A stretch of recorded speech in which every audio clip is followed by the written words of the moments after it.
मैं बोला क्यों, क्या आप रुद्राक्ष माला बेचने की कोशिश कर रहे हो? अहंकार जब बढ़ जाता है कि मेरे पास ही सब कुछ है, तो उधर वहीं से उसका डाउनफॉल शुरू हुआ था। टायरन मतलब कैसे डिक्टेटर होता है ना, सबको अपना पावर दिखा देगा कि मारता है। जो ड्राइवर होता है वो हमेशा बाहर ही खड़ा रहता है, वो अपने बॉस के केबिन में नहीं जाता जब तक बॉस नहीं बुलाते।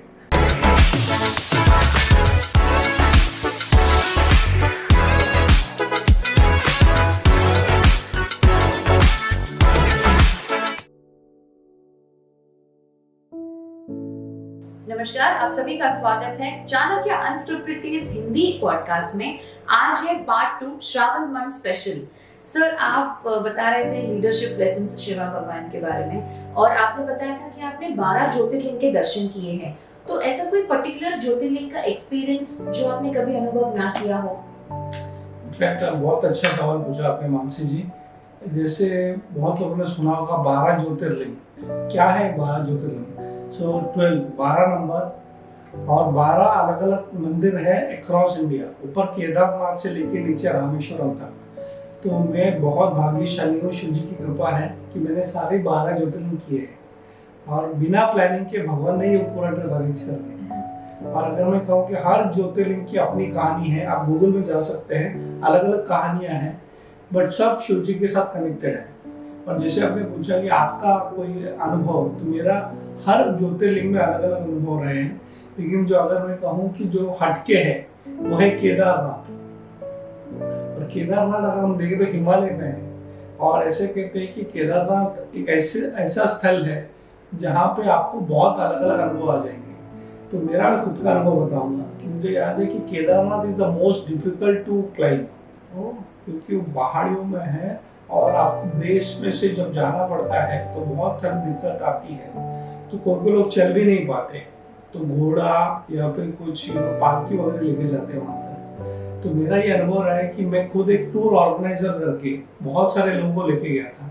तो मेरा जो पहला अनुभव था केदारनाथ जाने के लिए, हम लोग ऑलमोस्ट 80 लोगों का ग्रुप लेके गए। 80 लोग केदारनाथ? जी। तो मुझे याद है हमारे चिन्मय मिशन के एक स्वामी जी थे, उनका नाम है स्वामी सच्चिदानंद जी। उनको हमने रिक्वेस्ट किया कि आप भी यात्रा में आइएगा, 80 लोगों को संभालना इट्स नॉट इजी। लेकिन हमने कहा कि केवल हमको मंदिर में जाके दर्शन नहीं लेने हैं। तो मुझे याद है कि हमको काफी टाइम लगा था जाने के लिए। केवल केदारनाथ नहीं, हमने यमुनोत्री, गंगोत्री, केदारनाथ, बद्रीनाथ से 4 धाम की यात्रा की थी। तो हर शाम को हम लोग रुकते थे होटल या लॉज में, और वो शिव जी के पुराणों से कहानियां हमें बताते थे, इम्पोर्टेंस ऑफ शिव जी।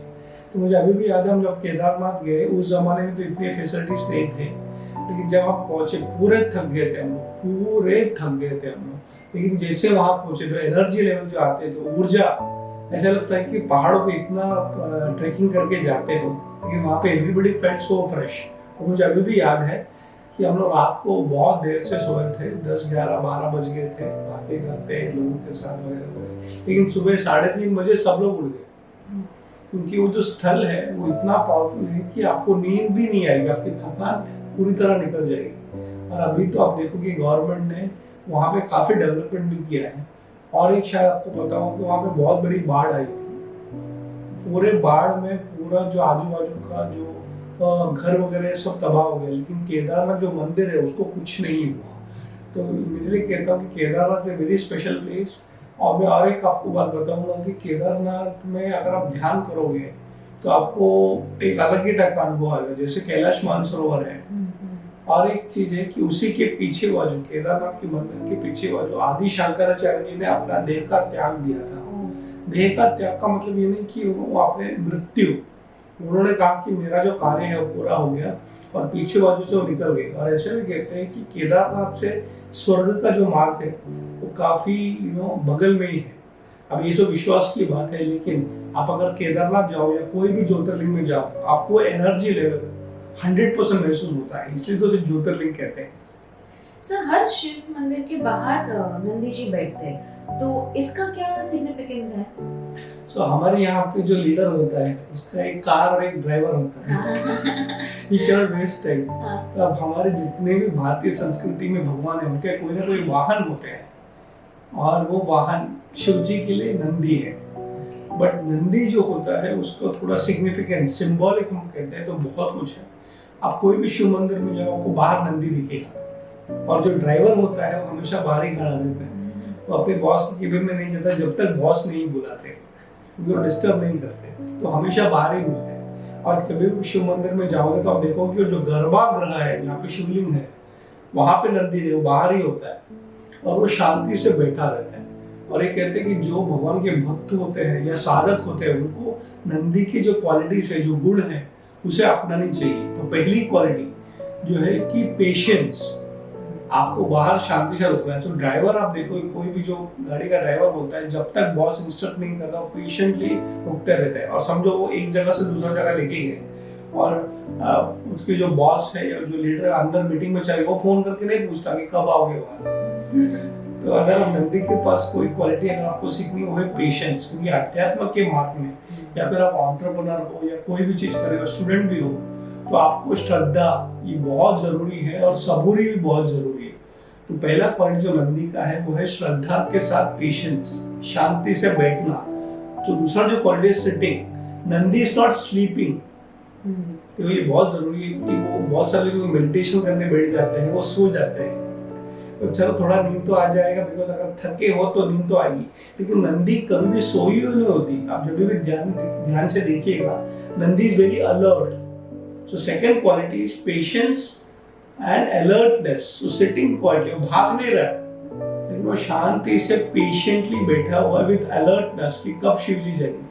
और तीसरा जो बात है, जो इतना डेडिकेटेड होता है अपने गुरु के लिए, अपने बॉस के लिए, अपने लीडर के लिए, उनका वो गुरु सुन लेता है। तो ऐसे कहते हैं राम जी को प्रसन्न करना है तो हनुमान जी को प्रसन्न करते हैं, उसी तरह अगर शिव जी को प्रसन्न करना है तो नंदी को प्रसन्न करते हैं। और मंदिरों में जाओगे तो आप देखोगे कि बहुत सारे लोग नंदी के कान में कुछ बोलते हैं। अपनी इच्छा जो होती है या अपनी को भी जो मन्नत होती है, उसका कारण ये है कि शिव जी डायरेक्टली नहीं सुनेंगे तो नंदी का जरूर सुन लेंगे। और हमने लीडरशिप में भी मैं हमेशा कहता हूँ कि if you can not get the work done by the boss, give it to the secretary. और ड्राइवर जो होता है सब समझता है। सो नंदी को केवल एक वाहन करके या सिंबॉलिक नहीं, वो शिव जी का एक बहुत बड़ा गण है, part of the core team, and he is the only person who doesn't take advantage of being close to Shiv ji. उसको ये भी पता है मर्यादा, not to cross the distance. तो गर्भागृह में नहीं जाता लेकिन पेशेंटली रुका रहता है। तो ये सारे गुण अगर आप अपने में डेवलप कर लो तो आप भी शिव जी को प्राप्त कर सकते हैं। सर, लीडरशिप में आपने बताया कि हमारे मेंटर, हमारे गुरु होने चाहिए, तो क्या शिव जी के कोई गुरु थे? देखो, शिव जी का एक नाम है आदि गुरु। तो अभी जो जग्गी वासुदेव सदगुरु जी, वो भी उनको आदि योगी भी कहते हैं। तो ऐसा कहते हैं पूरा जो विश्व है उसमें जो 3 ब्रह्मा विष्णु महेश ये पहले से ही है। और अगर शिव पुराण पढ़ोगे तो शिव जी ने खुद कहा है कि गुरु का जो उपासना या तपस्या या साधना करनी चाहिए। उनका Guru Gita, it is actually one composition by Shiv ji who explain that to Parvati ji. लेकिन ये जो सवाल है कि शिव जी के गुरु कौन, बहुत अलग अलग पुराणों में अलग अलग आते हैं, लेकिन ऐसा कहते हैं कि वो खुद विष्णु के साथ काफी क्लोज थे। क्योंकि ब्रह्मा जी ने तो पूरा निर्माण करके चले गए, लेकिन ये दोनों को चलाना है।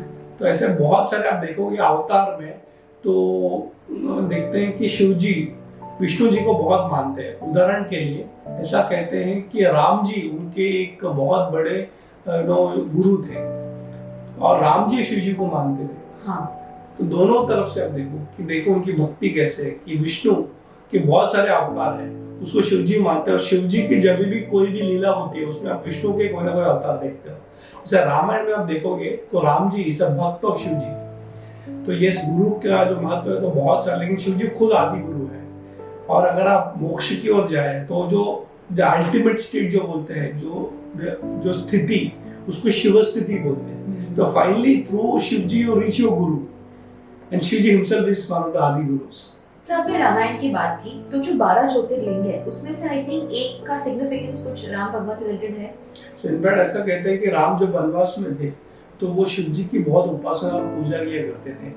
और महाराष्ट्र में there are many temples connected to Ram and Shiv ji. उसमें से आपको एक उदाहरण बताऊंगा, त्रयंबकेश्वर जो अपने नासिक में है, और भीमा शंकर, तो 5 ज्योतिर्लिंग तो महाराष्ट्र में ही है। तो ये रामायण के साथ कनेक्टेड है, बिकॉज नासिक जो जगह है महाराष्ट्र में, वहाँ पे एक स्थल है कॉल्ड पंचवटी। और ये जो अपने त्रयंबकेश्वर ज्योतिर्लिंग है वो पंचवटी के बहुत बगल में है। Okay. तो ऐसा कहते हैं कि पुराने जमाने में राम जी खुद वहां पे आए थे, so one of the temples.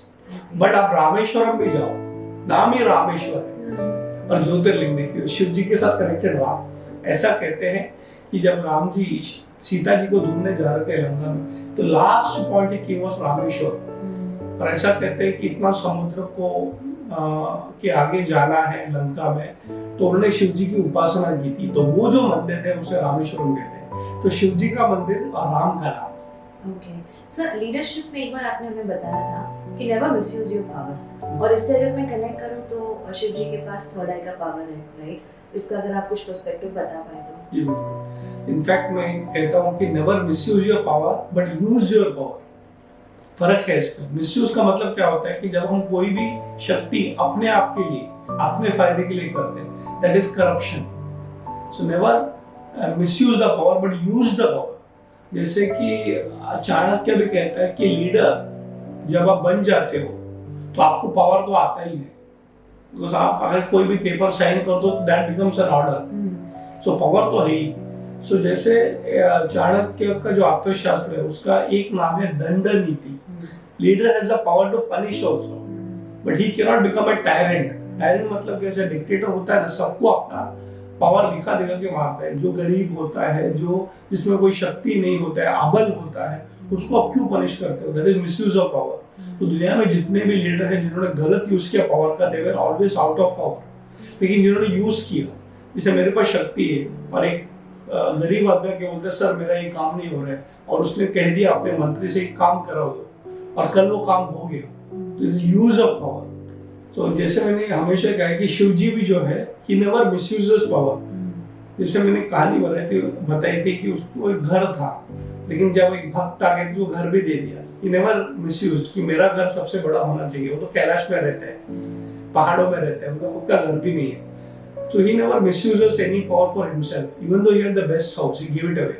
But एक बात है कि जब लिमिट क्रॉस हो जाता है तो शिव जी अपना पावर दिखाते भी हैं, इसलिए वो तीसरा आंख।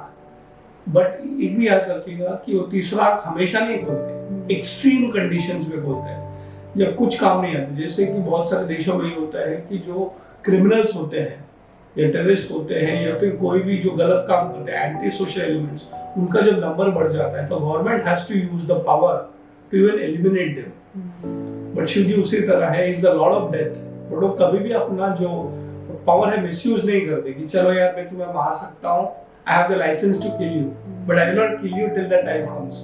But at the same time if you are misusing and creating a problem, I will kill you. तो वो जो है, जैसे अभी तांडव नृत्य की बात करते हैं, इतना गुस्सा आया था उनको, तो उसने जब तांडव नृत्य किया, नटराज जो फॉर्म है शिव जी का, it is a dancing Shiva. तो मैं तो कहता हूँ कि not only females who are naturally good at dancing, even males should learn dance, because Shiv ji is also an adi guru in the form of dance. लेकिन वो जो नृत्य है वो प्रलय का नृत्य माना जाता है। दैट डांस इज अ प्रलय, टोटल डिस्ट्रक्शन। तो कभी-कभी we have to understand Shivji is powerful but never misusing his power. He only uses it for the goodwill of others. Sir, Ramayan की जब हम बात करते हैं तो रावण भी तो शिव भक्त थे, लेकिन जैसा आप बताते हो कि leader should not do certain things, तो अगर इस पर कुछ अगर पर्सपेक्टिव बता पाए। बिल्कुल। रावण जो है, he is a very important character in our scriptures. और अगर आप उसकी पूर्व जन्म की कहानियां पढ़े, सो वो भी बहुत ऐसे ऊंचे स्तर पर थे। जैसे आप अगर पढ़ोगे तो जय विजय करके दो ऐसे द्वारपाल थे, और उन्होंने अपने पावर को मिसयूज किया। जो गेट कीपर हो तो आपको अंदर आने देगा या नहीं देगा, विष्णु के गेट कीपर थे। तो आप कोई भी विष्णु भगवान के मंदिर में जाओ या विष्णु के अवतार राम या कृष्ण के मंदिर में, तो वहां पे आपको द्वारपाल दिखेंगे। तो क्या हो गया कि एक बार सनत कुमार के ऋषि थे, उनको तो डायरेक्ट एंट्री, वो गए तो इन्होंने द्वारपाल ने रोक दिया, Singh you can not go. तो उनका ऐसा नहीं कर सकते, हमको तो आना है। और हमेशा याद रखें, कोई भी भगवान हो, जब गुरु आता है, साधु संत आते हैं, ब्रह्म ऋषि आते हैं, तो उनको कोई अपॉइंटमेंट की जरूरत नहीं होती। तो इनको आया गुस्सा, बोलता है you are given the power to serve the lord, but आपने मुझे रोक दिया, तो उनको शाप मिलता है। तो जय विजय को अवतरित होना पड़ता है, अपने स्वर्ग से लेके नीचे आते हैं पृथ्वी पे, और उनमें से जो अवतार है वो है रावण। Okay okay. तो रावण वॉज ऑलरेडी भक्त, तो जो वहां पे स्वर्ग में द्वारपाल बन जाता है उसने कितना पुण्य किया होगा, लेकिन उसका जो शाप की वजह से उसको एक जन्म लेना पड़ता है, इनफैक्ट दोनों को 3-3 जन्म लेनी पड़ती है। तो इसमें जो जन्म होता है वो रावण का होता है। लेकिन मैं आपको रावण का 2-3 चीज अच्छी बताऊंगा पहले, बिफोर वी टॉक अबाउट वैसे विलेन ऑफ रामायण। तो पहली बात वो था शिव भक्त, और वो इतना कहते हैं कि इतनी भक्ति थी कि आज भी बहुत सारे पूजा आप देखोगे तो रावण की मूर्ति रखते हैं। तो शिव गण, गण मतलब द ग्रुप ऑफ शिवाज, उसमें जैसे नंदी है, जैसे बहुत सारे सांप है, बिच्छू है, भूतगण है, उसमें रावण भी आता है। और ऐसा कहते हैं कि रावण के जो बहुत सारे जो स्तोत्र है जो शिव जी के लिए कंपोज किए थे उसे आज भी हम चैंट करते हैं, जो द ग्रेट भक्त। सेकेंड क्वालिटी ऑफ रावण जो हमें सीखनी चाहिए, क्योंकि हम कभी कभी इतना नेगेटिव हो जाते हैं कि हम अच्छे गुण दिखते नहीं। He was a good administrator. आप याद रखिए, हम केवल लंका नहीं बोलते, जो लंकाधीश थे वो, या he was the king of Lanka. In fact Lanka is known as सोने की लंका। तो आप सोचो कि इतना बड़ा उसका जो राज्य था वो सोने का बना हुआ था, तो कितना बड़ा राज्य होगा, कितना वेल्दी होगा। और एक बात बताऊंगा which is my personal point, आपको पता है कि chief security officer of Lanka was a female. जैसे हम यहाँ पे आर्मी होती है, या फिर जब लंका इज एन आइलैंड जो आज श्रीलंका बोलते हैं, तो वहां पे अगर कोई भी एंट्री करे तो उसके एक सिक्योरिटी ऑफिसर होना चाहिए ना। So that was a lady and her name was Lankini. और ऐसा कहते हैं हनुमान जी जब भी गए तो छोटे मच्छर के रूप में गए थे, उसकी साइज में, तो लंकी ने उसको भी पकड़ा। So Ravan is a great administrator and he is very scientifically developed also. उनके पास पुष्पक विमान थी। सोचो उस जमाने में एरोप्लेन जिसके पास हो सकता है वो कैसा राजा होगा। लेकिन जैसे हम कहते हैं ना, लेटेस्ट कहते हैं नेगेटिव पॉइंट्स, उनके पास बहुत ईगो था, अहंकार जब बढ़ जाता है कि मेरे पास ही सब कुछ है, तो उधर वहीं से उसका डाउनफॉल शुरू हुआ था। यस, रावण में से अच्छी क्वालिटी सीखो, be aware of the negative qualities. जैसे मैं कहता हूँ लीडरशिप में ये होना चाहिए सबसे सीखो, लेकिन वही अपनाना जो अपने लिए हानिकारक ना हो। So you should be careful as far as qualities of leaders are concerned. Take the good qualities and be aware of the negative qualities. So Ravan is a great example of being a great Shiva devotee. But sometimes devotee can also develop an ego. वो कभी develop मत कर देना। भक्त को हमेशा नम्रता में ही रहना चाहिए। भक्तों को हमेशा नम्रता में ही रहना चाहिए। You should always be humble. That is one lesson that we learn from Ravan also. और जो हम चाणक्य में भी सीखते हैं कि the leader has to be humble. Sir, कोई स्पिरिचुअलिटी लेसन्स आपके अनुभव के हिसाब से जब आप भगवान शिव की भक्ति करते हैं? सो मेरे लिए तो बहुत सारे स्पिरिचुअल लेसन्स हैं। सबसे पहला जो है कि ध्यान करना। आप शिव जी के जितने भी आप देखोगे जो चित्र होते हैं या मंदिर में जाते हो, कि हमेशा आंख बंद करके बैठते हैं। Believe me, it is not easy to meditate. आजकल तो थोड़ा फैशन ट्रेंड चल रहा है कि मेडिटेशन करो, लेकिन मैं हमेशा सजेशन देता हूँ कि शिव जी की उपासना करके 20 मिनट शांति से बैठो। And it's not very going to be easy, क्योंकि शिव जो है आदि योगी है, वो आपको बहुत सारी शक्तियां दे सकते हैं, आपके स्ट्रेस लेवल है जो भी सब चला जाएगा। लेकिन शिव जी की उपासना करोगे तो आपका ध्यान नेचुरली हो जाएगा। Try this for 20 minutes a day. आप जो भी शिव जी के मंत्र है, ओम नमः शिवाय वगैरह जो है वो आप चैंट कर ले लो और शांति से बैठो। बिलीव मी, शिव जी के सारे क्वालिटीज आप में आ जाएंगे। सर, आपके बच्चे भी 20 मिनट करते हैं मेडिटेशन, राइट? अर्जुन एंड अन्वेक्षण की आपने हमें बताया था कि एंड सो नाइस टू सी कि आज इतने यंग एज में भी 20 मिनट मेडिटेट करना is a big thing. So sir, ये आपने कैसे उनमें इनकलकेट किया? ये तो हमारे घर पे परंपरा है। मेरे पापा तो 10 घंटा करते हैं every day 10 hours. Yes, so in fact हम हमेशा कहते हैं कि हमारे घर पे योगी है हमारे पापा जी, तो वो तो मेडिटेशन के टीचर भी रहे हैं। तो आज वो 88 इयर्स होने के बावजूद भी physically very fit and meditates. तो घर पे वातावरण होता है। और पापा से मुझे मिल गया, मैं तो इतना नहीं करता 10 घंटे, बट 1 घंटा तो दिन में कर लेता हूँ। अब होता क्या है कि जो दिखता है वो सब लोग फॉलो करते हैं। फिर ऐसा कहा गया है भगवद गीता में, यद यद आचरति श्रेष्ठः तत्तत् देवे इतरो जनाः, as the leader does others follow। सो हमारे घर के लीडर मेरे पापा इन्फ्लुएंस से मेडिटेटर, सो आई मेडिटेट। और धीरे धीरे बच्चों को भी हमने ट्रेनिंग दिया। बच्चों को बेसमेंट बिठाना तो बहुत बड़ी समस्या ही है। मम्मी पापा बोलते रहते हैं मोबाइल मत देखो, टीवी मत देखो, पढ़ाई करो, होता नहीं है। लेकिन अगर आप खुद करोगे तो बच्चे देख लेते हैं। सो इनिशियली जब हमने बताया तो उनको चलो ट्राई करते हैं, तो शुरू की थी 5 मिनट, 10 मिनट, 15 मिनट, फिर 20 मिनट हुआ। और बच्चों को थोड़ा इंस्पायर भी करना पड़ता है कि अगर 20 मिनट बैठे तो थोड़ा उनको कुछ गिफ्ट दे दो, उनको भी अच्छा लगता है, हमें भी अच्छा लगता है। But I tell you, if you can develop 2 qualities in your children, बच्चों में 2 क्वालिटीज, फिर आपका पेरेंटिंग इज कंप्लीट। तो सबसे पहले किताबों की पढ़ने की आदत। You should encourage your children to read books, for that you should be a reader yourself. तो घर पे हमारा काफी अच्छा वातावरण रहा है, मेरा भी, सुरेखा का भी, कि हम पढ़ते बहुत रहते हैं, तो बच्चों में पढ़ने की हैबिट आ गई। दूसरा है स्पिरिचुअलिटी। तो स्पिरिचुअलिटी बेसिक लेवल से आप पूजा पाठ करते हो, कोई मंदिर में जाते हो, अपने माँ पिताजी के पैर पड़ते हो, ये सब बच्चे देखते हैं। और of course ultimate is to sit for meditation. अगर आप खुद करोगे तो ये बच्चों में आ जाएगा। सर, चाणक्य का कोई एंगल हम इसमें ला सकते हैं कि चाणक्य जैसे बताते थे कि स्पिरिचुअलिटी इज इम्पोर्टेंट, राजा ऋषि, तो इसको हम कैसे कनेक्ट करें इसमें? देखो, जो राजा होता है उसको प्रजा को अपने बच्चों की तरह ट्रीट करना चाहिए। जैसे शिव जी पूरे जो विश्व के लोग हैं उसको अपना लेता है। वो ये नहीं देखते हैं कि वो मनुष्य है या राक्षस है या कोई सांप है या बिच्छू है या भूत गण है। तो आप सोचिए कि जो राजा होता है, आप विश्वास नहीं करोगे कि I work with lot of leaders and specially political leaders. As a praja हमको गाली देना इजी हो जाता है कि ये नहीं करता, वो नहीं करता। बट आप अगर एक लीडर के साथ एक दिन बिताओगे तो आपको पता चलेगा कि इट इज नॉट इजी। मुझे पता है कि मेरे एक मित्र है, he is a very big minister. हम उनके घर गए थे और रात को उनके घर पे रुके थे। यू विल बी सरप्राइज, सुबह 5:30 बजे से लेके लोग उनके घर आने लगे। सुबह 5:30 बजे। तो मैं उनकी पत्नी से पूछ रहा था कि 5:30 बजे, तो बोलते हमारे यहाँ पे तो दिन में 500 चाय बनती है। ये तो शुरुआत हुई है, ये तो चलो बाहर रुके, कभी कभी तो बेडरूम में आ जाते हैं सुबह सुबह। तो बोलता कौन था, कोई गांव के जो किसान है वो आ गए। और क्या प्रॉब्लम था, मेरा गाय घूम गया, तो मुझे गाय चाहिए थी। आप सोचो 5:30 बजे कोई आके आपके घर पे बोले कि मेरा गाय नहीं है, मैं सुबह उठ के देखा तो नहीं है, तो आपको कंप्लेंट करने आ गए। और वो जो लीडर था वो शांति से सुन रहा था, वो तैयार होके बोला ठीक है मैं देखता हूँ। फिर उसने पुलिस को फोन किया। मैं बोला यार, हमारे यहाँ पे जब कोई रॉबरी होती है तब पुलिस को फोन करते, लेकिन वो लीडर को, क्योंकि उसका जो प्रजा है, उसका जो कॉन्स्टिट्यूएंसी इज वेरी रूरल, उनके लिए वो गाय तो अपने सोने से ज्यादा महंगा होगा।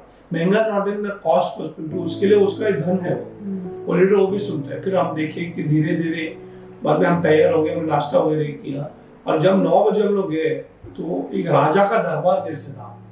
You will be surprised, there are 500 people waiting to meet him. तो मैं अपने स्टूडेंट्स को भी लेके गया था। तो मैंने ये क्या होता है, ये तो राजा है। तो मेरे एक स्टूडेंट आके मेरे कान में बोला, सर आपको पता है नीचे कितने लोग रुके? मतलब मुझे पता, मैं तो पहली बार इनके घर पे रुका हूँ। तो देखो अब जाके। और उसका जो टॉपिक था वो अलग था, क्योंकि उनका कोई कॉर्पोरेशन था, एसोसिएशन था, तो उनमें से कोई जो पॉलिटिकल पार्टी के थे तो उनके जो मेंबर थे वो चेयरमैन बन गए, इलेक्शन था। सो कांग्रेचुलेट करने के लिए 500 लोग आए थे। उसके बाद में उनके साथ पूरा दिन था। फिर हम कहीं मंदिर में गए तो उधर का पुजारी, उधर के लोग, फिर कहीं गए म्युनिसिपल कॉर्पोरेशन, फिर पॉलिटिशियंस लोग के जनता दरबार करके भी होता है। वहाँ पे अलग अलग लोग आके अलग अलग समस्या बोलते थे। किसी को पढ़ाई में एडमिशन चाहिए, किसी को घर के मरम्मत के लिए पैसा चाहिए, कोई एनजीओ वाला है, कोई बिजनेस वाला है। तो पूरे रात को 2 बजे तक हम उनके साथ थे, सुबह 5 बजे से लेकर रात को 2 बजे तक। तब एक चीज हमने देखा कि चाणक्य वही कहता है कि राजा को, जो लीडर होता है, उसको कभी आराम नहीं मिलता।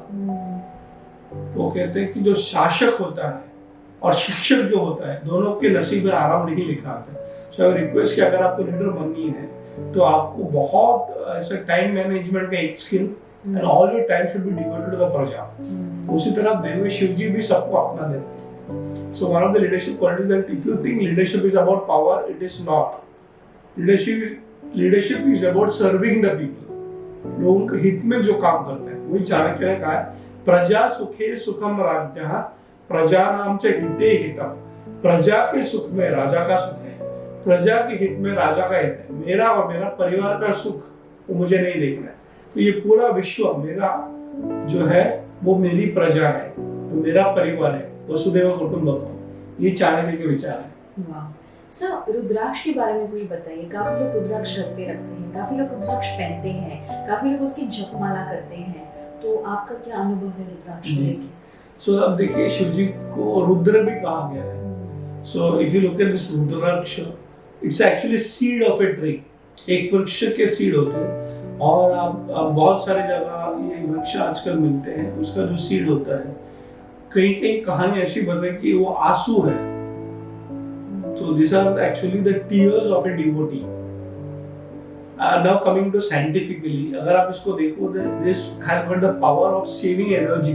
Okay. जैसे स्फटिक माला है, तो अलग अलग भगवान को हमने अलग अलग द्रव्य दिए हुए हैं। जैसे उदाहरण के लिए अगर आप देखो, विष्णु भगवान का अगर उपासना करते हो या फिर विष्णु भगवान के बारे में देखो, हम लोग तुलसी माला का जप करते हैं, तो शिव जी के साथ रुद्राक्ष माला कनेक्टेड है। जैसे आपने सवाल किया कि माला तो कोई भी हो सकती है, लेकिन शिव जी को प्रसन्न करने के लिए, लाइक हिज फेवरेट इज रुद्राक्ष। मेरा जो खाना होता है, may be my favourite is different from yours. किसी को मीठा अच्छा लगता है, किसी को तीखा अच्छा लगता है, तो ऐसा कहते हैं शिव जी को प्रसन्न करने के लिए रुद्राक्ष माला, इसलिए उसमें से जप कहते हैं, पहनते भी हैं। और साइंटिफिकली ये देखा भी गया है कि if you use rudraksh mala, your heart beats come down. तो बहुत सारे जन पहनते हैं जिनको बीपी का प्रॉब्लम होता है वगैरह वगैरह। अब मैं यहाँ पे कोई प्रमोट नहीं कर रहा हूँ, बट ये कहता हूँ कि ऐसे बहुत सारे बेनिफिट्स देखे। You can do a little bit of research on it, but yes, जैसे tulsi mala is connected to Vishnu and Vishnu के अवतार कृष्ण वगैरह, rudraksha is directly connected. But केवल रुद्राक्ष माला नहीं, उसके साथ जप करना, उसको पहनना, उसमें जो भी पूजा पाठ करना, all this definitely will have health benefits and mental health benefits also. Sir आपका कोई पर्सनल एक्सपीरियंस रुद्राक्ष को लेके? सो मेरे लिए तो बहुत अच्छा रहा कि मुझे याद है पशुपतिनाथ जो मंदिर है नेपाल में, मैं वहाँ गया था। और हमारे बहुत सारे इंडियंस वहाँ पे रुद्राक्ष माले का व्यापार भी करते हैं। तो मुझको पहले अच्छा है, क्योंकि मैं जब भी जाता हूँ तो एक बहुत बड़ी टोली लेके जाता हूँ कि एवरी टाइम 50, 60, 100 पीपल होते हैं। तो मुझे याद है हम पशुपतिनाथ मंदिर गए थे। It is one of the very powerful temples. It's not in India, it's in Nepal. मैं सजेस्ट करूँगा 12 ज्योतिर्लिंग कैलाश मानसरोवर और पशुपतिनाथ आपको जाना ही है। तो जैसे हम गए थे, बाहर आए, तो ये जो इंडियन था वो हमारे दुकान में आई। तो मैं बोला क्यों, क्या आप रुद्राक्ष माला बेचने की कोशिश कर रहे हो? आप बैठो तो सही, खरीदना नहीं खरीदना। तो वो इंडियन ही था वहाँ पे, उसने मेरे को सब लोगों को देखे और बता रहा था कि इसके क्या क्या फायदे होते हैं। तो मैंने कहा क्या ठीक है, तो मैं तो शिव जी का भक्त हूँ, तो उसने मुझे दिया। यू बी सरप्राइज्ड, मैंने जब वो घर पे लेके आया वापस, उसमें मैंने जब चालू किया, उसके मेरे को बहुत सारे बेनिफिट्स मिले भी हैं। और मुझे अभी भी याद है कि मैं काफी ट्रैवल करता हूँ, तो टू रुद्राक्ष माला। एक होता है मेरे जो घर पे, जो अगर मैं बॉम्बे में हूँ, घर पे हूँ, तो उससे हर दिन जो माला पे ओम नमः शिव का जप करता हूँ। लेकिन एक मेरे बैग में रहता है, क्योंकि समझो मैं बॉम्बे के बाहर हूँ, तो कभी कभी 2-3 दिन के लिए जाता हूँ, तो तभी भी मेरे पास रुद्राक्ष माला होता है, जो मैं हमेशा उसके ऊपर चैंटिंग करता हूँ। So I am saying, if you have faith, आप पे श्रद्धा हो, तो एक अच्छे शिव मंदिर में जाइए, एक अच्छा रुद्राक्ष माला कीजिए, पंडित जी को बोल के उसको एम्पावर कीजिए, और लिंग पे पानी वाली चढ़ा के आपको उसको दे देगा वापस, उसको आप पहन लीजिए और उसका जप जरूर कीजिएगा, and you will see the benefits. Sir एक आखिरी सवाल, श्रावण महीना चल रहा है, आप एक शिव भक्त हैं, तो हमारे व्यूअर्स के लिए टॉप 3 लेसन्स जो अपनी लाइफ में वो अप्लाई कर पाए आपकी तरफ से। लेसन्स ही लेसन्स है, लेकिन 3 में से सबसे पहली बात, doing the japa of Shiv ji is very important. जैसे बहुत सारे मंत्र है, तो मोस्ट पॉपुलर इज ओम नमः शिवाय। तो आज से एक संकल्प ले लीजिएगा, श्रावण महीना ही चल रहा है, तो दिन में कम से कम 2 या 3 बार आप शिव जी का ओम नमः शिवाय कीजिएगा। Suppose for whatever reason आज आप नहीं कर पाए, so cover it up next day. तो सपोज आपने डिसाइड किया कि 2 माला करेंगे, तो कल केवल 2 मत कीजिए, कल 4 कीजिए। So the end of 1 month you will see the benefits. मैं और एक सजेशन दूंगा, श्रावण सोमवार is a very auspicious part of, तो हो सके तो हर सोमवार को शिव जी के मंदिर में जाइए। श्रावण से शुरुआत कीजिए, बट श्रावण के बाद भी कंटिन्यू कीजिए। So first lesson is start with Om नमः Shivaya at home, second is visit the temple, और थर्ड जो मेरा फेवरेट है कि शिव जी के नाम का ध्यान कीजिए। ओके, 20 मिनट नहीं तो मेरे को 5 मिनट से शुरुआत करो। उतना भी आपको डिफिकल्ट लगता है तो 1 मिनट से शुरुआत करो, लेकिन एक जप करने के बाद शांति से बैठना, ये प्रैक्टिस कीजिए। आपको ये तीनों जो एक्टिविटीज है, इसको आपको बहुत बेनिफिट्स मिलेंगे। ओम नमः शिवाय। ओम नमः शिवाय।